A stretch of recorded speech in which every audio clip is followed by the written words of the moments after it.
नमस्कार, आप देख रहे हैं इंडिया टीवी। आपके साथ मैं हूं अर्चना सिंह। बुलेटिन में सबसे पहले बात हाथरस की। जवान बेटी की मौत से उत्तर प्रदेश के हाथरस में निर्भया का परिवार टूट गया, बिखर गया। पीड़ित की मां को यकीन नहीं हो रहा कि वो अपने जिगर के टुकड़े को एक बार भी गले से भी नहीं लगा सकी। अब सरकार ने इंसाफ दिलाने का भरोसा दिलाया। जांच के लिए एसआईटी की टीम हाथरस पहुंची। फास्ट ट्रैक कोर्ट में सुनवाई की बात कही गई, लेकिन इस सवाल का जवाब अब भी नहीं मिल रहा कि आखिर आधी रात में पीड़ित के शव का अंतिम संस्कार आखिर क्यों किया गया।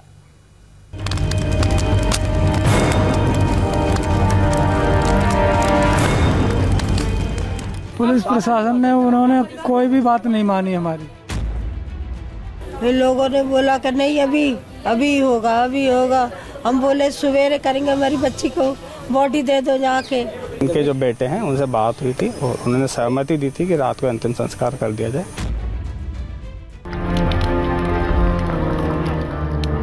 ये तस्वीरें हमें हिला कर रख देती हैं।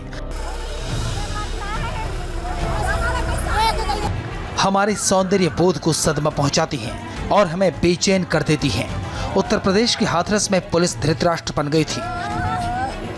आधी रात को वर्दी वाले संविधान से मिले अधिकारों की धज्जियां उड़ा रहे थे। परिवार वालों को वर्दी और डंडे के जोरों पर घरों में कैद करके दरिंदगी के शिकार हुई उनकी बेटी का अंतिम संस्कार कर रहे थे। सब रात रिश्तेदार हमारे आए हुए कब्जे देखने के लिए, सब लोग देखने के लिए आए। आपको देखना तो वहाँ चलो, शमशान घाट ले जा रहे थे। रात में ले जा रहे, यही ऑर्डर थे खाना में। तो लोगों ने नहीं मट्टी दी हमको, अपने आप जलाया। न भैया गए न बाप गए, लोगों ने कोई नहीं बुलाया। अंतिम संस्कार के साथ हाथरस की बेटी की आवाज तो शांत हो गई, लेकिन ये खामोशियां चीख रही थी। इसी खामोशी ने सीएम से लेकर पीएम तक को बेचैन कर दिया। प्रधानमंत्री नरेंद्र मोदी ने मुख्यमंत्री योगी आदित्यनाथ को फोन कर मामले में सख्त कार्रवाई करने को कहा। योगी सरकार ने जांच के लिए 3 सदस्यों वाली एसआईटी बनाई, जो कल रात ही हाथरस पहुंच गई। एसआईटी को गृह विभाग के अंडर सेक्रेटरी भगवान स्वरूप लीड कर रहे हैं। उन्हें 7 दिन में रिपोर्ट देने को कहा गया है। पीड़ित परिवार को जल्द से जल्द इंसाफ मिले, इसके लिए मामले की फास्ट ट्रैक कोर्ट में सुनवाई की जाएगी। हाथरस कांड में रेप पीड़िता की मौत और फिर जबरन अंतिम संस्कार कराए जाने पर चौतरफा घिरी उत्तर प्रदेश की योगी सरकार हरकत में आई है और सरकार ने आनन फानन में 3 सदस्यीय एक एसआईटी का गठन किया है। गृह सचिव की अध्यक्षता में बनाई गई इस एसआईटी में 3 सदस्य हैं जो समय सीमा के अंदर अपनी रिपोर्ट देंगे और इस पूरे मामले की तह तक जाएंगे। फिलहाल ये जो एसआईटी है ये चंदपा कोतवाली पहुंची हुई है और यहाँ पर इस केस से संबंधित तमाम जो तथ्य हैं, जो डॉक्यूमेंट्स हैं और पुलिस की तरफ से जो कार्रवाई की गई है उसका अध्ययन कर रहे हैं। पहले तो बेटी से दरिंदगी हुई और फिर पुलिस वालों ने आधी रात को बिना परिवार अंतिम संस्कार कर दिया। इससे पूरे गांव में गुस्सा है, परिवार वालों की आंखों में अंगार है। शाम होते होते लखनऊ में सीएम हाउस से परिवार वालों के पास फोन आ गया। खुद मुख्यमंत्री आदित्यनाथ ने पीड़ित परिवार से वीडियो कॉल पर बात की। सीएम योगी ने परिवार को भरोसा दिलाया कि इस मामले में सरकार जल्द से जल्द इंसाफ दिलाने की कोशिश करेगी। योगी सरकार की तरफ से परिवार को 25 लाख का मुआवजा, सरकारी नौकरी और सरकारी आवास देने का भी ऐलान किया गया।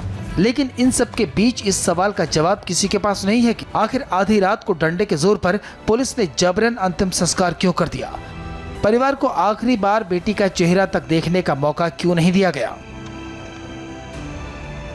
हाँ, माननीय मुख्यमंत्री से मेरी बात वही है। सीएम साहब ने बताया कि आपकी जो क्या कहते हैं वो जो बेटी की जो घटना है वह तुम्हें पूरा इंसाफ मिलेगा, उसमें कोई वो फेरबदल न होगा। नहीं, सरकार ने मांग मंजूर कर ली है।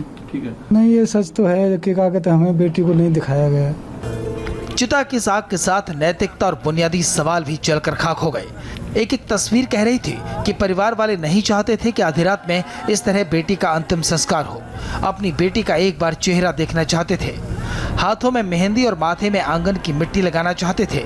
लेकिन यूपी पुलिस का कहना है जो कुछ हुआ वो परिवार की मर्जी से हुआ। ग्रामीण परिवेश में जो लोग भी रहते हैं वहाँ की परंपरा के हिसाब से वहाँ डेड बॉडी रखना नहीं चाहते हैं तथा 24 घंटे से ज़्यादा का समय हो रहा था तो डेड बॉडी खराब भी हो रही थी। तो ऐसी स्थिति में वहाँ जो उनके अन्य रिश्तेदार थे और गांव वाले थे उन्होंने डिसीजन लिया और तभी वहाँ अंत्येष्टि हुई। पुलिस इस वीडियो को दिखाकर यही साबित करना चाहती है कि अंतिम संस्कार में परिवार के लोग मौजूद थे, लेकिन सवाल है इन लोगों को कौन पहचानता है। यहाँ न माँ है, न पिता, न भाई, फिर कैसा परिवार। समाज की रीति रिवाज परंपराएं समय के हिसाब से बदलती हैं, ठीक है ना। देखो ये एक्स्ट्रा ऑर्डिनरी सिचुएशन है, समझे ना, ये एक एक्स्ट्रा ऑर्डिनरी सिचुएशन है। इस एक्स्ट्रा ऑर्डिनरी सिचुएशन में कुछ गलतियां हुई है आपसे। हाथरस की बेटी के साथ 15 दिन में 2 बड़े गुनाह हुए। पहले दरिंदों ने उसका गैंगरेप किया, उसे जीते जी मार डाला और फिर स्थानीय प्रशासन ने परिवार की मर्जी के बिना पीड़ित के शव का अंतिम संस्कार कर दिया। जाहिर है सवाल स्थानीय थाने की पुलिस पर, जिले के पुलिस कप्तान पर और हाथरस के जिलाधिकारी पर उठ रहे हैं। आखिर इस बेटी के साथ, इस परिवार के साथ ये अन्याय क्यों किया गया।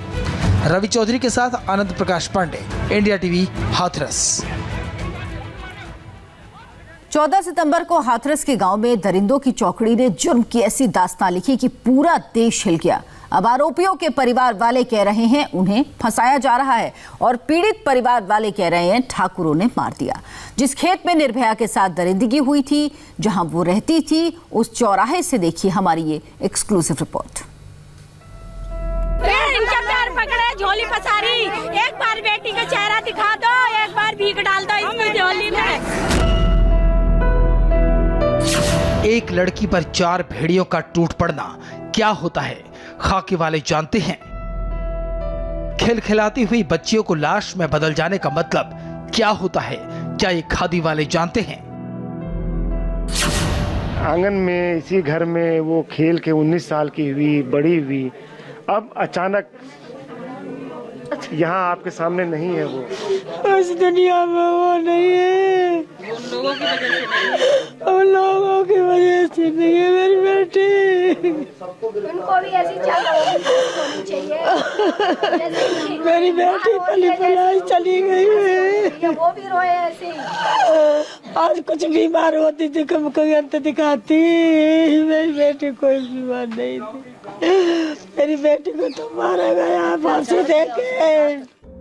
टूट जाता है एक पिता, टूट जाती है कोख में पालने वाली माँ, टूट जाता है राखी बंधवाने वाला भाई। एक एक सांस जिंदगी पर मेहरबानी लगने लगती है। क्या कहेंगे डीएम और क्या कहेंगे एसपी। जिस खेत में हल जोतकर पूरा परिवार जिंदगी पाल रहा था, उसी खेत में बच्ची की जिंदगी को दरिंदों ने रौंद डाला। हम हाथरस के बुलगढ़ी गांव में हैं। ये वो गांव है जो 14 सितंबर को पूरे देश में हैवानियत के लिए बदनाम हुआ। इसी गांव के 4 ठाकुर बिरादरी से आने वाले लड़कों ने एक वाल्मीकि समाज से आने वाली लड़की का न सिर्फ गैंगरेप किया, बल्कि उसका गला दबाकर मारने की कोशिश भी की। अभी हम जहां खड़े हैं, इस घर में ये एक जॉइंट फैमिली है और जो 3 आरोपी हैं, रवि, संदीप और रामू, वो तीनों इसी घर में रहते हैं और तीनों आपस में रिश्तेदार हैं। और जो पीड़िता का घर है वो इस घर से महज 100 मीटर की दूरी पर है। देख सकते हैं कि दोनों घरों के बीच में महज 100 मीटर की दूरी है, लेकिन दोनों घरों के बीच दुश्मनी ऐसी कि आज एक लड़की को न सिर्फ अपनी आबरू गंवानी पड़ी, बल्कि उसे अपनी जान से भी हाथ धोना पड़ा। और यहाँ से बमुश्किल 200 मीटर की दूरी पर वो बाजरे का खेत है, जिस खेत में इन चारों दरिंदों ने उस दलित लड़की के साथ गैंगरेप किया और बाद में उसे घसीटते हुए अंदर ले गए और उसका गला दबाकर उसे जान से मारने की कोशिश की।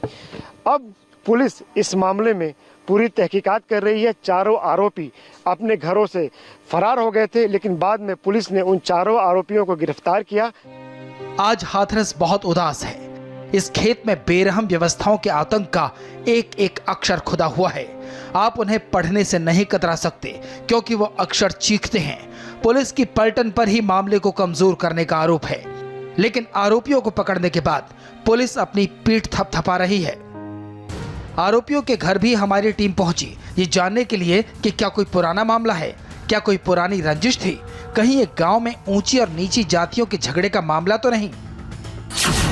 बुलगड़ी गांव का ये ठाकुरों का टोला है और इस ठाकुरों के टोले में करीब 8-9 घर ठाकुरों के हैं और यहाँ से बमुश्किल 100 मीटर की दूरी पर वाल्मीकि समाज के जो लोग इस गांव में रहते हैं उनका घर है और जो पीड़िता का घर है वो भी इस घर से बमुश्किल यानी कि इस टोले से बमुश्किल 100 मीटर की दूरी पर है। और वो जो 3 आरोपी हैं जिन्होंने दरिंदगी की इंतहा कर दी, वो तीनों आरोपी इसी ठाकुर टोले में रहते हैं। रवि, रामू और संदीप वो 3 आरोपी हैं जिन्होंने उस बेटी के साथ दरिंदगी की जिसका घर यहाँ से महज 100 मीटर की दूरी पर है। और आज वो बेटी हम सब के बीच नहीं है, लेकिन ये बताता है कि इस गांव में जो जात को लेकर एक जो डिवाइड आ गया, जो डिवीजन है वो किस हद तक गहरा हो चुका है। क्योंकि बमुश्किल 100 मीटर की दूरी पर रहने वाले अगर 2 परिवार के लोग, 2 टोले के लोग अगर इस हद तक दुश्मनी मोल लेते हैं या उनके घरों में ऐसे बच्चे होते हैं, ऐसी दरिंदगी जो करते हैं, तो समझा जा सकता है कि हमारा समाज किस रास्ते पर जा रहा है। अब एसआईटी जांच करेगी, सबूत जुटाएगी, लेकिन मरने से पहले बच्ची ने 4 लड़कों का नाम लिया था। हाथरस की बेटी की यह दर्दनाक कहानी इतनी ही नहीं है, दर्द का पूरा दरिया है। 14 सितंबर को सुबह करीब 9 बजे हाथरस की निर्भया इसी कोने पर अपने भाई और अपनी मां के साथ भैंसों के लिए चारा काट रही थी। उसके भाई ने कहा कि चारे की गठरी भारी हो गई है, मैं इसे घर पे रख के आता हूं। तो उसका भाई अपने घर यानी कि यहाँ से महज 200 मीटर की दूरी पर चारे की उस गठरी को रखने के लिए चला गया। इस बीच निर्भया को उसकी मां ने कहा कि इस खेत की मेड़ पर यानी कि वहां से लगभग 20 मीटर की दूरी पर यहाँ पर जो घास की गठरी रखी थी उसको उसकी मां ने कहा कि तुम उसको इकट्ठा कर दो और जैसे ही भाई घर से लौटेगा तो इस चारे की गठरी को भी वो घर ले जाकर रखेगा। लेकिन जैसे ही निर्भया इस जगह पर आई, उसने चारे की गठरी को इकट्ठा करना शुरू किया, बांधना शुरू किया। तभी इस बाजरे के खेत में पीछे से जो आरोपी है वो आए और निर्भया के गले में जो दुपट्टा पड़ा हुआ था उस दुपट्टे को पीछे से पकड़ के और यहाँ से इस जगह से खींचते हुए निर्भया को वो यहाँ खेत के लगभग बीचों बीच इस जगह तक घसीटते हुए लाए। और रात में अंतिम संस्कार करने पर हाथरस के एसपी ने क्या सफाई दी, आपको सुनाते हैं। देखिए, पुलिस अपना काम कर रही है। जैसा आपको अवगत ये भी कराना है कि एसआईटी की टीम आ चुकी है, शासन के द्वारा जो बनाई है, वो भी अपना काम उन्होंने, एसआईटी की टीम ने भी अपना काम शुरू करना है। इसमें एक बात मैं जोड़ना चाहूँगा कि आपको अवगत है कि पीड़िता की दुर्भाग्यपूर्ण घटना जो हुई थी उसके कारण उसका देहांत हो गया और बाद में कुछ सोशल मीडिया से या मीडिया से ये खबरें प्रसारित हो रही थी कि उसका शव को पुलिस और प्रशासन ने ज़बरदस्ती से उसकी अंत्येष्टि करा दी रात को ही।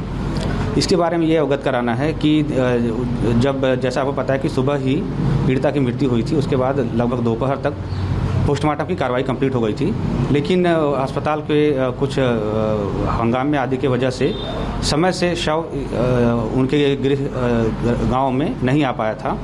साथ ही कानून व्यवस्था की दृष्टि, जैसा अस्पताल के पास भी आपने देखा कि कानून व्यवस्था की स्थिति वहाँ भी बिगड़ने के चांसेस थे।